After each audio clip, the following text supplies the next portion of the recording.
الحمد لله نحمده ونستعينه ونستغفره ونؤمن به ونتوكل عليه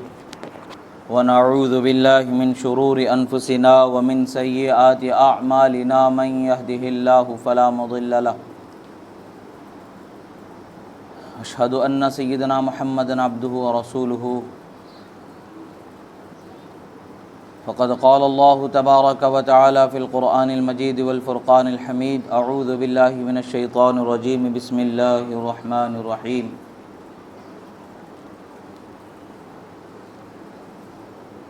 يا أيها الذين آمنوا ادخلوا في السلم كافة صدق الله مولانا العظيم وصدق رسوله النبي الأمين الكريم ونحن على ذلك لمن الشاهدين والشاكرين والحمد لله رب العالمين۔ ایک مرتبہ درود شریف پڑھیں، اللہم صلی علی سیدنا نبینا مولانا محمد عدد ما فی علم اللہ صلاۃ دائمۃ بدوام ملک اللہ وعلی آلہ واصحابہ اجمعین۔ ایک مرتبہ اور نبی اور آل نبی پر درود شریف پڑھیں، اللہم صلی علی سیدنا نبینا مولانا محمد عدد ما فی علم اللہ صلاۃ دائمۃ بدوام ملک اللہ وعلی آلہ واصحابہ اجمعین۔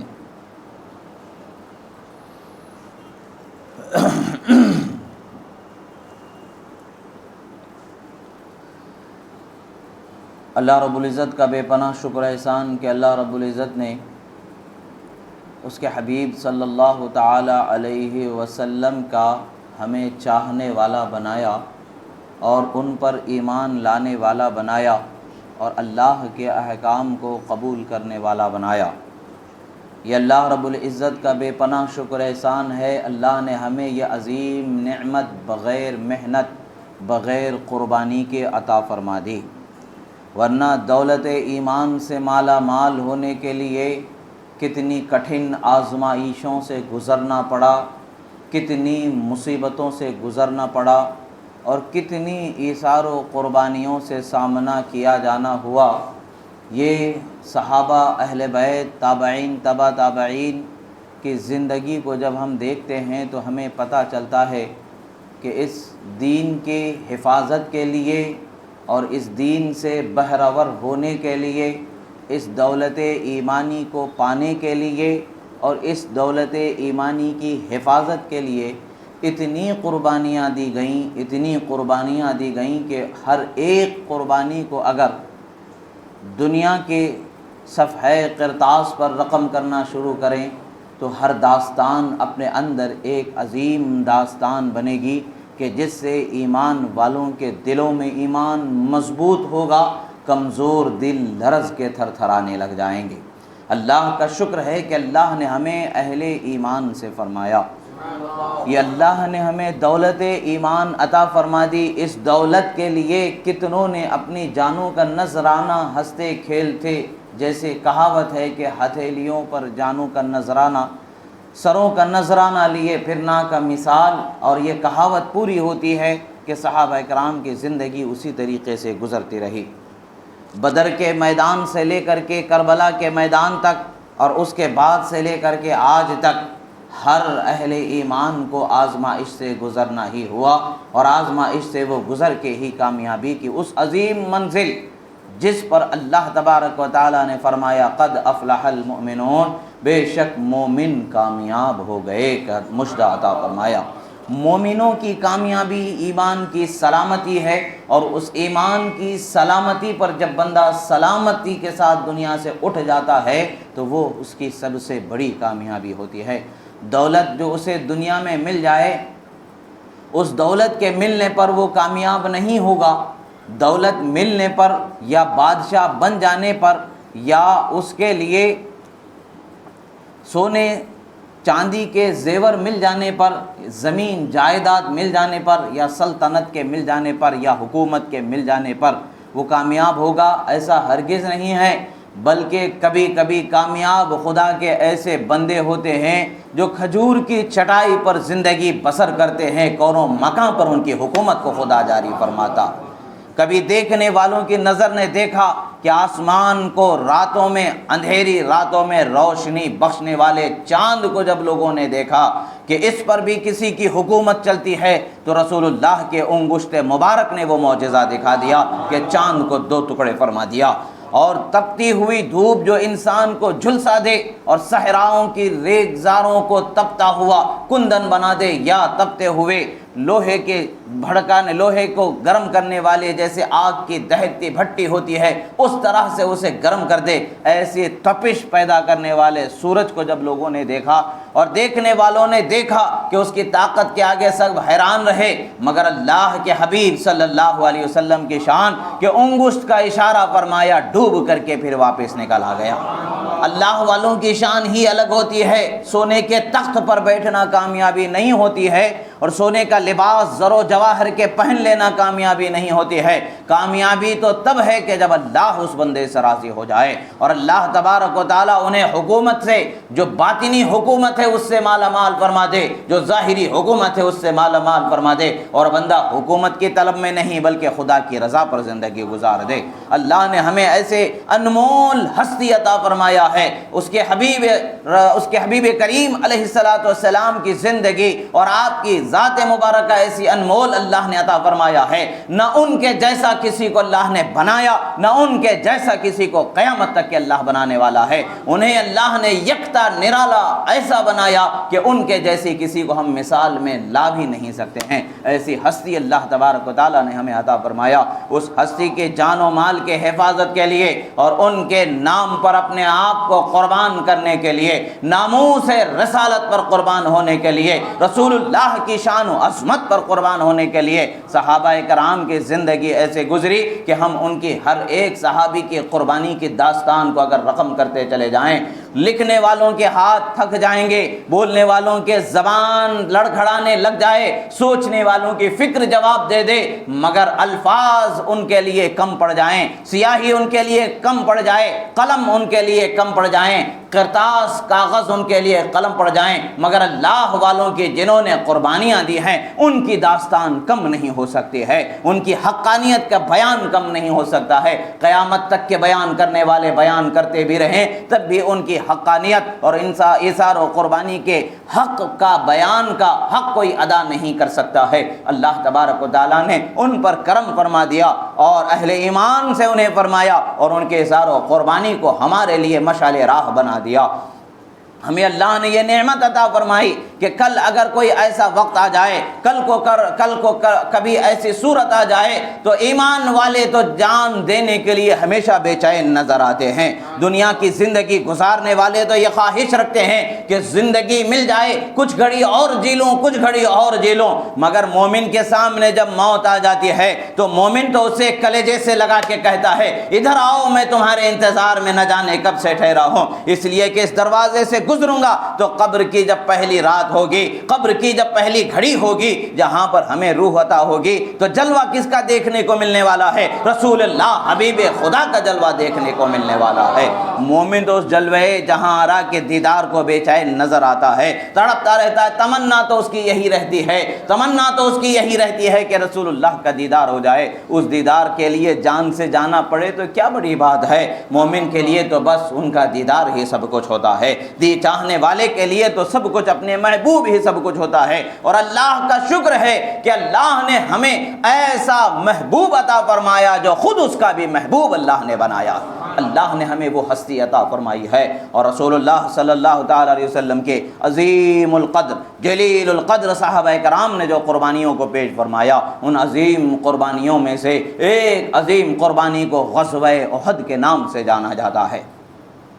بدر کے بعد یہ غزوہ احد ہوا تھا۔ یہ احد ایک پہاڑی کا نام ہے، یہ وہی پہاڑی ہے جس کو رسول اللہ صلی اللہ تعالی علیہ وسلم نے شرف محبت عطا فرما دیا ہے۔ رسول اللہ صلی اللہ علیہ وسلم نے فرمایا یہ احد کا پہاڑ ہم سے محبت کرتا ہے، ہم اس سے محبت کرتے ہیں۔ رسول اللہ صلی اللہ تعالیٰ علیہ وسلم کو اللہ نے کریم بنایا ہے، سخی بنایا ہے، اور ان کے ساتھ جو سلوک اچھا کرنے والے ہیں ان پر بڑھ بڑھ کر کے احسان کرنے والا بنایا ہے۔ احد کے پہاڑ نے جب اپنی عقیدت و محبت کا ثبوت عطا فرما دیا تو رسول اللہ صلی اللہ تعالیٰ علیہ وسلم نے بھی اس پہاڑ کو اپنی محبت سے سرفراز فرما دیا۔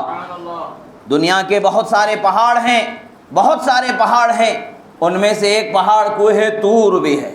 جس پر حضرت موسیٰ علیہ نبینا وعلیہ السلام جلوہ فرما ہوا کرتے تھے، اور اللہ رب ذوالجلال سے ہم کلام ہوا کرتے تھے۔ اگرچہ وہ پہاڑ بڑی عظمت و بلندی والا ہے، اگرچہ وہ پہاڑ بڑی شان والا ہے، مگر رسول اللہ صلی اللہ تعالی علیہ وسلم کے قدم ہائے مبارکہ کو چومنا جس پہاڑ کو نصیب ہو گیا، اور چومنے کے ساتھ اظہار محبت کی جسے رسول اللہ صلی اللہ تعالی علیہ وسلم کی بارگاہ میں اپنی عقیدت و محبت کے اظہار کرنے کا موقع مل گیا، وہ پہاڑ احد کا پہاڑ ہے جو رسول اللہ کے قدموں کے نیچے جھومنے لگ گیا۔ حدیث مبارکہ میں ہے رسول اللہ صلی اللہ تعالی علیہ وسلم اپنے صحابہ کرام ایک مرتبہ حضرت ابوبکر صدیق، حضرت عمر فاروق اور حضرت عثمان غنی رضی اللہ تعالی عنہم کے ساتھ تشریف فرما تھے، اور احد کا پہاڑ رسول اللہ صلی اللہ تعالی علیہ وسلم سے بے حد محبت کرنے والا ہے، اور محبت کا جب غلبہ ہوتا ہے تو انسان اپنا آپا کھو دیتا ہے، جھومنے لگتا ہے، اسے اپنے وجود کا کوئی احساس نہیں ہوتا ہے، وہ تو بس اپنے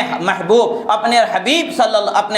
صاحب کائنات صلی اللہ تعالی علیہ وسلم کی محبت کے جلووں میں خود کو گم کر دیتا ہے۔ جب پہاڑ کی یہ شان ہے کہ رسول اللہ نے جب اس پر اپنا قدم رنجا فرمایا تو اپنی عقیدت و محبت سے جھومنا شروع کر دیا۔ ہم تو عقیدت والے یہی کہیں گے کہ پہاڑ بھی اپنی محبت کا اظہار کرتے ہوئے جھومنا شروع کر دیا۔ روایت میں آتا ہے کہ پہاڑ لرزنے لگ گیا، رسول اللہ صلی اللہ علیہ وسلم نے اپنے ایک پیر سے اس پر زور سے آپ نے ٹھوکر لگائی، فرمایا اے پہاڑ تھم جا، کیا تجھے پتہ نہیں کہ تجھ پر ایک خدا کا نبی ہے اور ایک صدیق ہے اور 2 شہید ہیں۔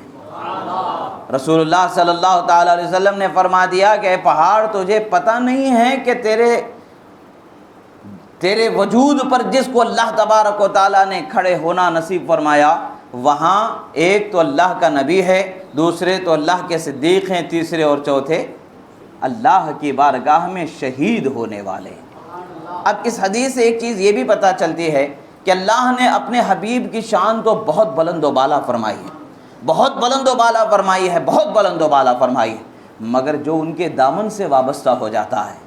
جو ان کے نقش قدم پر اپنا چلنا جینا مرنا اٹھنا بیٹھنا بنا لیتا ہے، تو اللہ اور اس کے رسول کی بارگاہ میں اسے بھی شان والا بنا دیا جاتا ہے۔ حضرت صدیق نے اپنی ہر سانس کو رسول اللہ کی اطاعت بنا لیا، اور اسی اطاعت میں سانس کو انہوں نے لیا، سانس کو باہر نکالا اور سانس کو اندر سمایا، اور اسی طریقے سے حضرت ابوبکر صدیق و حضرت عمر فاروق و حضرت عثمان غنی و دیگر صحابہ کرام کی شان ہے، اہل بیت اطہار کی شان ہے، مگر بالخصوص انہوں نے اپنے اندر ان چیزوں کو سمایا تو اس کا بدلہ انہیں کیسے عطا فرمایا گیا؟ پہاڑ کو ان کی اہمیت جتائی گئی، پہاڑ تجھے پتہ نہیں ہے کہ تجھ پر کون سوار ہیں؟ ایک تو اللہ کا نبی ہے شان والا جس کے لیے ساری کائنات کو اللہ نے پیدا فرما لیا، مگر یہ وہ ہیں جو اللہ کے حبیب کے بھی محبوب ہیں، اللہ کے حبیب ان سے محبت فرماتے ہیں، تو رسول اللہ کی محبت کا اثر جس پر بھی آ جاتا ہے وہ محترم ہو جاتا ہے۔ اسی طریقے سے احد کے پہاڑ پر رسول اللہ کی محبت کا اثر آیا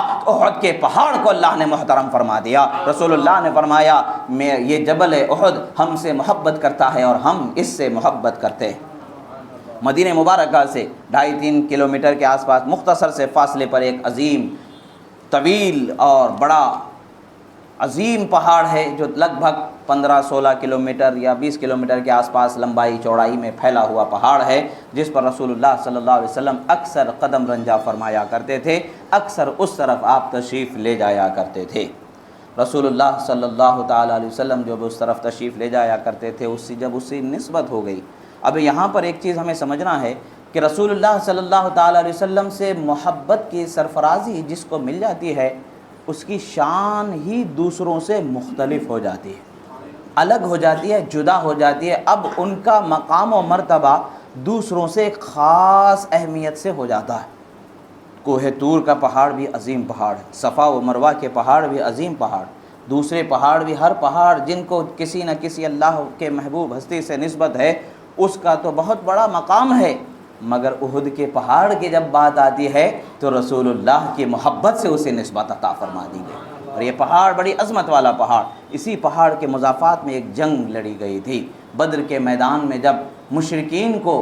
فاش شکست ہوئی اور وہ شکست خوردہ حالت میں، نامراد حالت میں ہار کر کے واپس پہنچے تھے اپنی جانوں کو بچا کر کے، تو ان کے سینوں میں آگ دہک رہی تھی۔ انہوں نے سوچا کہ اس کا بدلہ لیا جانا چاہیے، بدلے کی خواہش لے کر کے پال کر کے پورے 1 سال تک کے تیاری کرنے کے بعد وہ 3000 کا لشکر جرار لے کر کے، جو جنگی اعتبار سے بڑی سپر پاور فوج جس طریقے سے ہوتی ہے اسی طریقے سے اپنی شان و شوکت دبدبے کے ساتھ وہ مدینے کے آقا رحمت عالم صلی اللہ تعالی علیہ وسلم کے ساتھ برے ارادہ اور ان کے چاہنے والوں کے ساتھ برے ارادے لے کر کے آ رہے تھے۔ ارادہ تو یہی تھا کہ انہیں قتل کر دیا جائے، مگر فانوس بن کر کے جس کی حفاظت ہوا کرے وہ شمع کیا بجھے جسے روشن خدا کرے گا۔ اللہ تبارک و تعالیٰ جس کی حفاظت فرمانے والا ہے، کون اسے مٹا سکتا ہے؟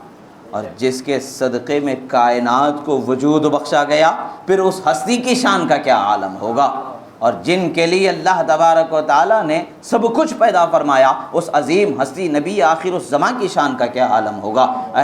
بہرحال حضرت رسول اللہ صلی اللہ تعالیٰ علیہ وسلم کو جب پتہ چلا، رسول اللہ صلی اللہ تعالیٰ علیہ وسلم مدینے کے بچوں کے لیے، عورتوں کے لیے، بوڑھوں کے لیے تکلیف کا کوئی سبب نہ بنے، ان کے ساتھ کوئی پریشانی نہ ہو، اس لیے آپ نے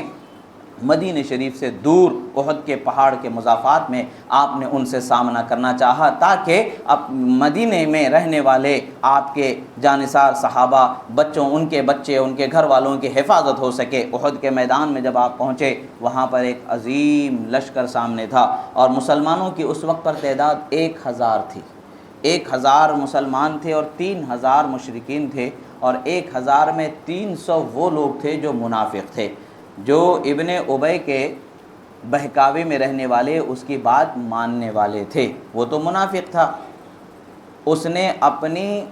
چال کے مطابق، سازش کے مطابق، اس نے عین آمنے سامنے کے موقع پر اس نے یہ کہہ کر کے اپنے ساتھیوں کو لے کر کے جدا ہو گیا کہ ہم نے تو آپ کا ساتھ مدینے ہی میں دینے کا چاہا تھا، ہم نے یہ نہیں چاہا تھا کہ مدینے سے باہر نکل کے جنگ کی جائے۔ آپ نے صرف چند لوگوں کے بات کو، مشورے کو قبول کر لیا اور ہماری بات کو ٹھکرا دیا، آپ میدان میں آ گئے، لہٰذا آپ اپنے فیصلے کے ذمہ دار ہیں، ہم آپ کا ساتھ نہیں دیں گے۔ وہ وہاں سے نکل گیا اپنے 300 ساتھیوں کو لے کر کے۔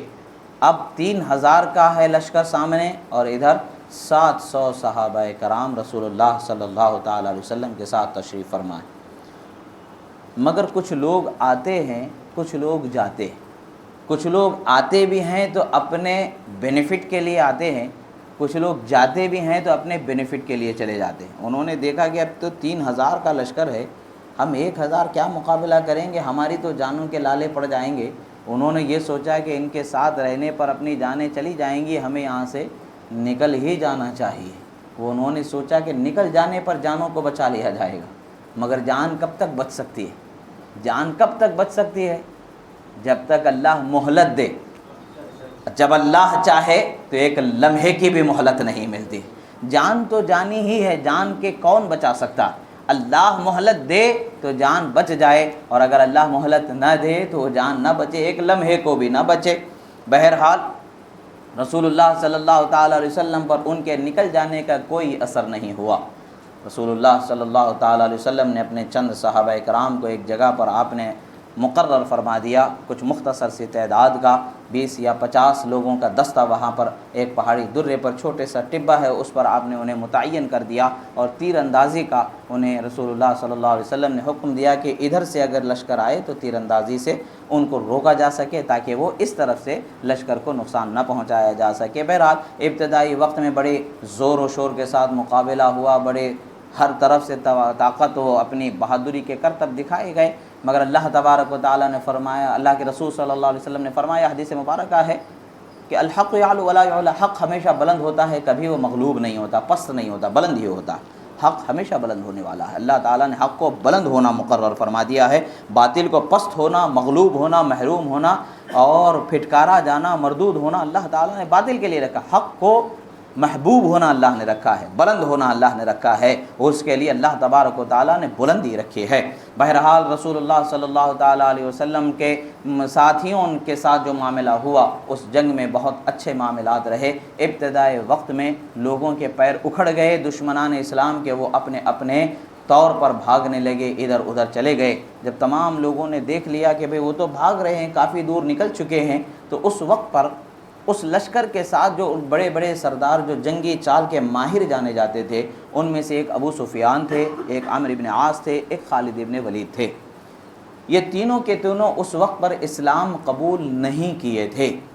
بعد میں انہوں نے اسلام کو قبول کر لیا۔ رسول اللہ صلی اللہ علیہ وسلم نے ان کی توبہ کو بھی قبول فرما لیا اور ان کے اسلام کو بھی قبول فرما لیا۔ یہ قبل اسلام کے واقعات ہیں، اسلام لانے سے پہلے کے واقعات ہیں کہ انہوں نے مکمل طور پر ارادہ بنا کر کے مقابلہ کیا تھا۔ خالد ابن ولید نے جو ہے اپنی جنگی فراست سے انہوں نے پہاڑی اس حصے کی طرف اپنے ساتھ کچھ لشکر کو چھپائے رکھا تھا جس طرف رسول اللہ صلی اللہ علیہ وسلم نے تیر اندازوں کو متعین فرما دیا تھا، اور سرکار نے ان سے کہہ دیا تھا کہ میں جب تک تمہیں وہاں سے آنے کو نہ کہوں تمہیں نہیں آنا ہے۔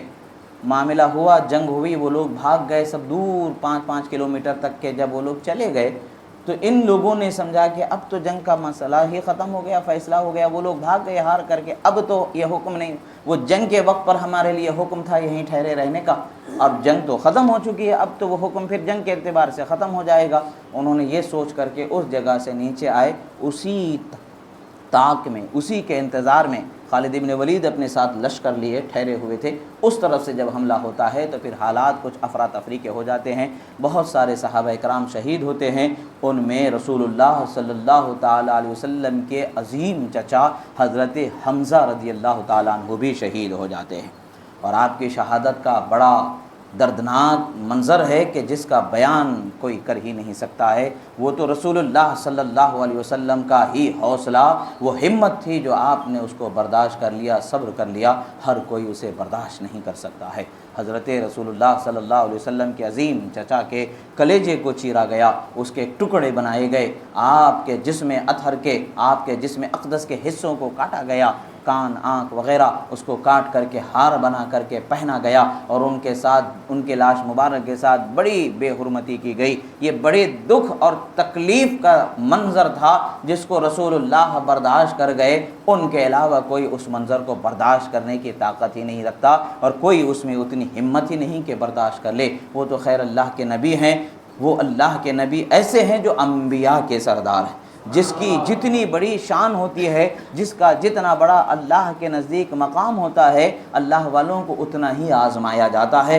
ایسی آزمائش اور جگہوں پر نہیں ملتی ہے۔ یہ حالات بنے، اس وقت پر رسول اللہ صلی اللہ تعالیٰ علیہ وسلم پر بھی کچھ لوگوں نے تیر اندازی کی تو سرکار اقدس صلی اللہ علیہ وسلم کے جسم مبارک بھی زخمی ہوا، اور آپ کے رخسار مبارک پر بھی زخم آئے، آپ کے دندان مبارک پر بھی زخم آئے، جس کی وجہ سے آپ کو زمین پر صحابہ کرام نے لٹایا تھا۔ اس وقت پر حضرت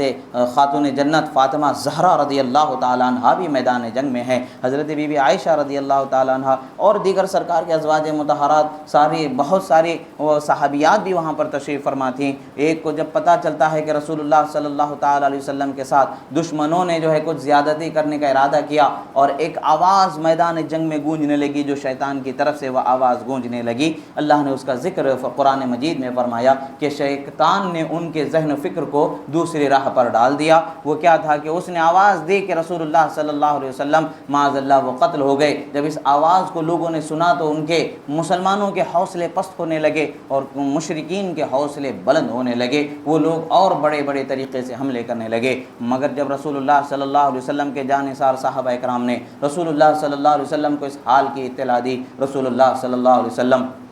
انہی زخموں کی حالت میں آپ کھڑے ہوتے ہیں اور تمام صحابہ کرام کو اپنی ظاہری حیات طیبہ کے وجود کی برکت اور اس کی ہمت کا حوصلہ دیتے ہیں، کہتے ہیں لوگو اللہ کا نبی تمہیں بلا رہا ہے، پلٹ کر کے آ جاؤ۔ اور جب رسول اللہ کی آواز گونجتی ہے تو حال کیا ہوتا ہے؟ رسول اللہ صلی اللہ علیہ وسلم کی چچا کی شان ہے حضرت عباس رضی اللہ تعالیٰ عنہ کی کہ وہ آواز دیتے ہیں تو 10 سے 12 کلومیٹر تک کی ان کی آواز پہنچ جایا کرتی ہے۔ تو اب یہ تو رسول اللہ صلی اللہ تعالیٰ علیہ وسلم ہے، انہوں نے آواز دیا تو ہر آقا دو عالم صلی اللہ علیہ وسلم کا جانثار صحابی رسول اللہ صلی اللہ تعالیٰ علیہ وسلم کی طرف اپنے نذرانے جانوں کے لے کر کے بڑھنے لگا، اور اس حال میں جب رسول اللہ صلی اللہ تعالیٰ علیہ وسلم کو دیکھ لیا لوگوں نے تو تیریں چلانے لگے، تیر چلانے لگے رسول اللہ صلی اللہ تعالیٰ علیہ وسلم کی طرف تیر بڑھ بڑھ کر کے۔ جب انہوں نے پہاڑ کے کچھ اونچے حصے پر رسول اللہ صلی اللہ علیہ وسلم تشریف فرما تھے، یہ نیچے سے ان لوگوں نے تیروں کو چلانا شروع کر دیا، مگر رسول اللہ صلی اللہ تعالیٰ علیہ وسلم کے جانثار صحابہ کرام، آخر صحابہ کرام کا تمام امت میں اتنا بڑا مقام کیوں ہے، ان کی اتنی بڑی شان کیوں ہے کہ ویسے ہی ان کی قربانیاں ہیں جس کی وجہ سے اللہ نے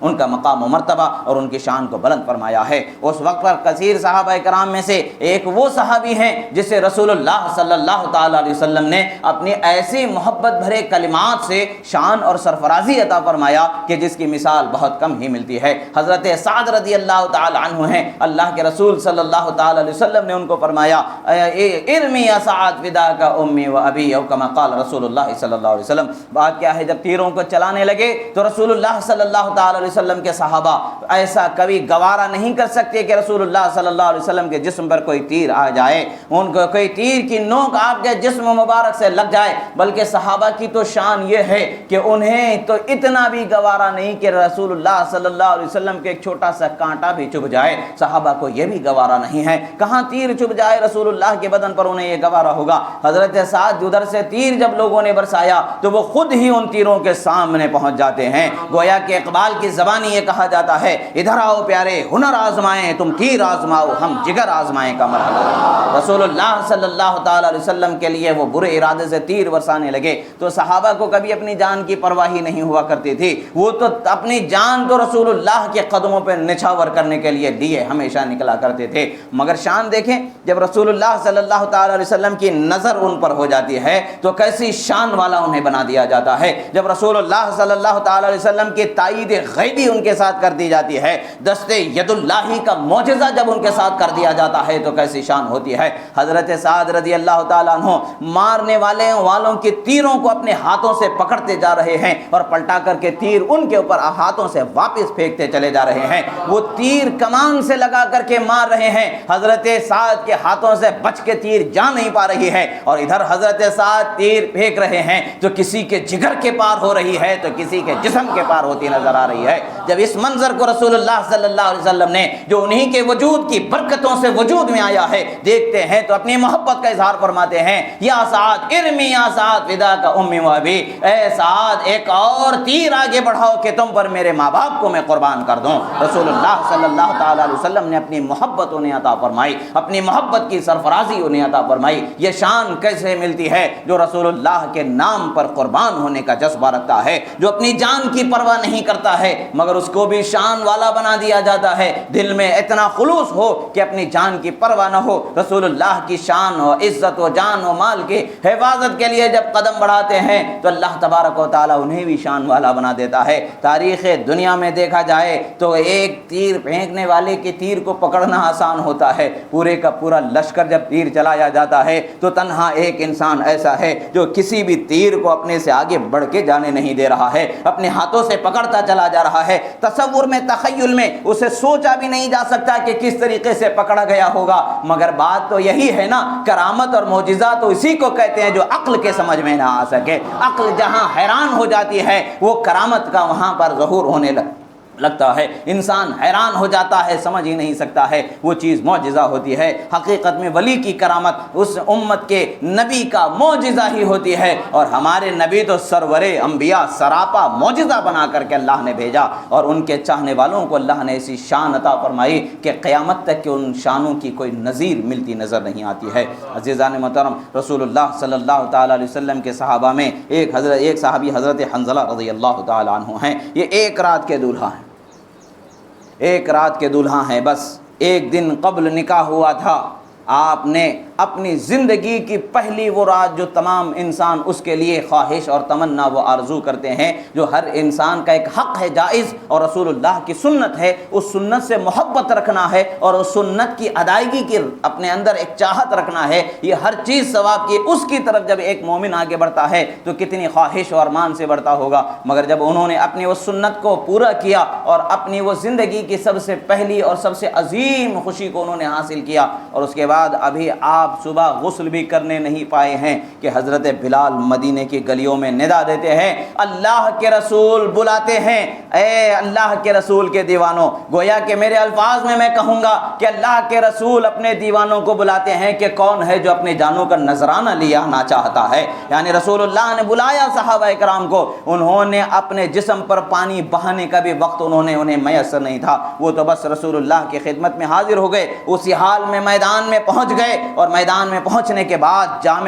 شہادت نوش فرمایا، اور اللہ کے رسول صلی اللہ تعالی علیہ وسلم نے فرمایا، شریعت کا مسئلہ ہے شہید کو غسل نہیں دیا جاتا ہے، رسول اللہ صلی اللہ تعالی علیہ وسلم نے فرمایا وہ دیکھو حنظلہ کو فرشتے غسل عطا کر رہے ہیں، غسل دے رہے ہیں۔ صحابہ سے کہا کہ چونکہ وہ جب شہید ہوئے ان پر جنابت کا حال تھا تو اللہ تبارک و تعالیٰ نے ان کو فرشتوں کے ذریعے پاک فرما دیا ہے، اسی لیے صحابہ اکرام میں غسیل ملائکہ جنہیں کہا جاتا ہے، یعنی وہ صحابی جن کو ملائکہ نے غسل عطا فرمایا ہے، جن کو ملائکہ نے غسل دیا ہے، وہ عظیم حضرت حنظلہ ہیں۔ یہ صحابہ کرام ہیں، انہوں نے اپنی جانوں کا نذرانہ رسول اللہ صلی اللہ علیہ وسلم کو دیا۔ یہ عظیم واقعہ اسی مہینے کے تاریخوں میں رونما ہوا، اسی مہینے میں یہ جنگ احد دنیا میں وجود پائی، اور اس جنگ احد میں بے شمار واقعات پیش آئے، رسول اللہ کی شان کریمی کے واقعات، رسول اللہ کے شان عطا کے واقعات، رسول اللہ کے صحابہ کرام کے اثار و قربانی کے واقعات، اور صبر و آزمائش اور مصیبت کے برداشت کی انتہا کے واقعات اسی معاملات میں پیش آئے، انہی موقعوں میں پیش آئے۔ ہر مرحلے میں رسول اللہ صلی اللہ علیہ وسلم کو اللہ تبارک و تعالیٰ نے جیسا انہیں اعلیٰ بنایا ویسے ہی اعلیٰ دنیا نے رسول اللہ کو دیکھا۔ ایسے عظیم رسول اللہ صلی اللہ علیہ وسلم کا ہمیں اللہ نے دیوانہ بنایا ہے، ان کی چاہت رکھنے والا بنایا ہے، ان سے محبت کرنے والا بنایا ہے۔ عزیزو، آج ہمیں جان دینے کا وقت نہیں ہے، کلیجوں کو چیرنے کا وقت نہیں ہے، آج وقت ہے تو صرف اور صرف اپنے اندر رسول اللہ کے اخلاق کو پیدا کرنے کا وقت ہے، عبادت و ریاضت، نماز و روزے کی چاہت کو پیدا کرنے کا وقت ہے، جھوٹ سے اپنے آپ کو بچانے کا وقت ہے، دغل فصل فریب سے، چوری سے، حرام سے، شراب سے، جوے سے، ہر گناہ سے اپنے آپ کو بچانے کا وقت ہے۔ انسان ہے کبھی قدم ڈگمگا جاتے ہیں، کبھی شیطان کے بہکاوے میں تو کبھی نفس کے بہکاوے میں قدم ڈگمگاتے ضرور ہیں، مگر جب بندہ اللہ کا ہو جاتا ہے تو ڈگمگاتے قدم کے ساتھ بھی وہ اللہ کا محبوب ہو جاتا ہے۔ ایک وقت وہ آ جاتا ہے کہ ڈگمگاتے قدم والے کا قدم ایسا بنا دیا جاتا ہے کہ سارے لوگوں کو اس کے قدم پر جلنے والا بنا دیا جاتا ہے۔ حضرت فضیل بن عیاض رضی اللہ تعالیٰ عنہ ہیں، یہ عظیم المرتبت ولی کامل ہے، بڑے پائے کے ولی ہیں، ان کے ولایت کا ایسا مقام ہے کہ ان کے ولایت کا ذکر کرتے کرتے تھک جائیں، مگر معاملہ کیا تھا؟ معاملہ یہی تھا کہ ابتدائی وقت میں ایک وقت وہ تھا کہ آپ رہزن تھے، ڈاکو تھے، راستہ چلنے والوں کو لوٹ لیا کرتے تھے، نہ جانے کتنے قتل آپ سے ہوئے، مگر اللہ تبارک و تعالیٰ کی بارگاہ میں کوئی نہ کوئی بندے کا ایسا عمل ہوتا ہے کہ جو اللہ کی بارگاہ میں مقبول ہو جاتا ہے۔ جب کوئی عمل قبول کر لیا جاتا ہے تو اس کا بدلہ بھی اللہ تعالیٰ عطا فرما دیتا ہے، جسے نیک بنا دیتا ہے، اپنا بنا دیتا ہے، اللہ تعالیٰ اس پر اپنی کرم اور مہربانیوں کے دروازوں کو کشادہ فرما دیتا ہے، تو دنیا والوں کے لیے زندگی گزارنے کا نمونہ بنا دیا جاتا ہے، ان کے نقش قدم پر چلنے والے کو کامیابی عطا فرما دی جاتی ہے، صراط الذین انعمت علیہم کے عظیم زمرے میں انہیں شامل کر دیا جاتا ہے۔ بات یہی ہے کہ انسان ہیں، ہم پیغمبر نہیں کہ ہم سے خطا ہو ہی نہیں سکتی۔ اللہ تبارک و تعالیٰ نے پیغمبروں کو ہر غلطی و خطا سے معصوم بنایا ہے، دوسرے انسانوں سے غلطی ضرور ہو سکتی ہے، قدم ڈگمگا سکتے ہیں، مگر ڈگمگا جانا، کبھی قدم بہک جانا الگ بات ہے، مگر اسی کی عادت بنا لینا یہ بری بات ہے۔ کبھی کبھار جو غلطی ہو جائے تو اس پر نادم ہونا اور توبہ کرنا یہ ہر مومن کی ذمہ داری ہوتی ہے۔ جب وہ توبہ کر لیتا ہے اور اللہ اس کی توبہ قبول فرما لیتا ہے تو ایمان کی برکتیں اس پر ایسی جاری فرما دیتا ہے، ایسے جاری فرما دیتا ہے کہ دنیا میں بھی اسے عزت عطا ہو جاتی ہے، آخرت میں بھی وہ عزت والا بنا دیا جاتا ہے۔ آج ہمیں ضرورت ہے تو شریعت حقہ کے تعلیمات پر، اسلامی عقائد و نظریات اور اسلامی تعلیمات پر مضبوطی سے قائم رہنے کی ضرورت ہے، دینی علم کو حاصل کرنے کی ضرورت ہے، اسی پر مضبوطی کے ساتھ عمل کرنے کی ضرورت ہے، اپنے آخرت کو سنوارنے کی فکر کرنے کی ضرورت ہے۔ اللہ تبارک و تعالیٰ سے دعا ہے جو کہا گیا سنا گیا، اس کہنے میں سننے میں جو غلطی ہوئی اللہ تعالیٰ اسے معاف فرمائے، جو حق و صحیح درست کہا گیا مولا اسے قبول فرمائے۔ پروردگار ہمارے دلوں میں تیرے محبوب بندوں کا جذبہ عطا فرما، شوق و محبت عطا فرما، صحابہ و اہل بیت جیسا جذبہ ایثار و قربانی اور شوق شہادت، شوق وفاداری ہمیں بھی عطا فرما۔ پروردگار ہماری طاقت بھر جو ہم اپنے عقیدت اور اپنی محبت اپنے عمل کا اظہار کرے مولا اسے قبول فرما۔ ہم میں جو بیمار ہے انہیں شفاء کاملہ و عاجلہ عطا فرما، جو قرض دار ہے انہیں بار قرض سے سبکدوشی عطا فرما، جن کے گھروں میں جوان بیٹے بیٹیاں بھائی بہن غیر شادی شدہ ہیں ان کے شادیوں کے اسباب مہیا فرما، ان کا بہتر و تابندہ مستقبل فرما۔ تمام مومنین مومنات کے رشتے ازواج میں محبت مودت شفقت رحمت عنایت عطا فرما، جو بے اولاد ہیں انہیں صاحب اولاد فرما، جن کے اولاد نہیں مولا انہیں نیک صالح با اخلاق با کردار اولاد عطا فرما۔ جہاں کہیں بھی مسلمانوں پر ظلم ہو رہا ہے مولا ظالموں کو نیست و نابود فرما، مظلوم مسلمانوں کی مدد فرما، مسلمانوں کی جان مال عزت آبرو کی حفاظت فرما۔ وقل قولی ھذا استغفر اللہ لی ولکم ولسائر المؤمنین وما علینا الا البلاغ المبین برحمتک یا ارحم الراحمین۔ الحمد للہ۔